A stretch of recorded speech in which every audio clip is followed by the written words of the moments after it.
వాస్తవానికి ఒప్పుకుంటే ఒప్పుకొని తప్పు చేసినామో అన్నాడు, ఏదో క్షణికావేశంలో పోయినామో, ఏదో తొందరపాటు ఆశలు పెడితే పోయినామో, పొరపాటు చేసామని చెప్పి నియోజకవర్గ ప్రజల ముందర ఒప్పుకొని ఆడ కొనసాగదలుచుకుంటే రాజీనామాలు చేయాలి, లేదనుకుంటే వచ్చి ఆ ముచ్చట కేసీఆర్ కాడ పెట్టుకోవాలి ఈ పిటిషన్.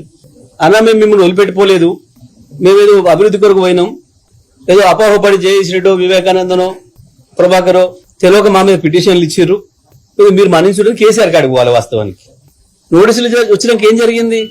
10 మంది కేసీఆర్ దగ్గర పోల్సిన ఎక్కడ పోయినరు? రేవంత్ రెడ్డి ఇంటికి పోయింది. రేవంత్ రెడ్డి ఇంట్లో సమాలోచనలు జరుగుతున్నాయి గంటల తరబడని మీ మీడియా ద్వారానే చూసినాం. రేవంత్ రెడ్డి మీకు భరోసా ఇస్తున్నా, మీ భవిష్యత్తుకు నాది హామీ అని అన్నట్టుగా కూడా తెల్లారి పేపర్లలో చూసినాం, టీవీలలో కూడా చూసినాం. ఇది కూడా అబద్ధమేనా? ఇంతమంది టీవీలో అపోహపడుతున్నారు, బీఆర్ఎస్ కార్యకర్తలు అపోహపడుతున్నారు, మేము అపోహపడుతున్నాం. మీరు చేసింది ఏది కూడా పొరపాటు కాదా? మీరు ఎన్ని చేసినా తప్పించుకోలేరు, తప్పకుండా దొరికిపోయిన దొంగలు మీరు, అందులో సందేహం ఏం లేదు. సరే, ముఖ్యమంత్రి మూటలతో దొరికి తప్పించుకొని తిరుగుతలేడా, మేము మాత్రం ఎందుకు తిరగలేమని అనుకుంటున్నారేమో మీరు. 200 బ్యాగ్తోనే దొరకంగా ముఖ్యమంత్రి అయింది ఆయన, మేమెందుకు గిళ్ళ తప్పించుకోలేమా? ఆయన అంట్ల నుంచి తప్పించుకోలేని ఉపాయం ఉన్నప్పుడు మమ్మల్ని తప్పేయలేడా అని చెప్పి మీరు అనుకుంటున్నారేమో. మీరు తప్పించుకోలేరు. తప్పకుండా స్పీకర్ గారు చట్ట ప్రకారం నిర్ణయం తీసుకుంటారని మేము భావిస్తున్నాం. ఎందుకంటే ఈ చట్టం కూడా వాళ్ళు తెచ్చిందే, పార్టీ ఫిరాయింపుల నియోజక చట్టం కూడా వారు తెచ్చిందే.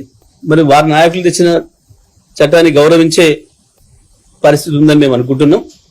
స్పీకర్ గారు చేసే నిర్ణయం చట్టానికి అనుకూలంగా ఉంటే సరి, లేదంటే ఆల్రెడీ మేము కోర్టు మెట్లు ఎక్కున్నాం కాబట్టి, కోర్టే గడువు ఇచ్చింది కాబట్టి, ఇంకా ఈ కంటిన్యూస్ ప్రాసెస్ లోనే ఉంది కాబట్టి, ఇక్కడ ఒకవేళ ఏదైనా తప్పించుకున్నా కోర్టులో తప్పించుకోలేరు. తప్పకుండా మీ ఎన్నికలు రద్దు అవ్వడం ఖాయం, ఉప ఎన్నికలు రావడం ఖాయం.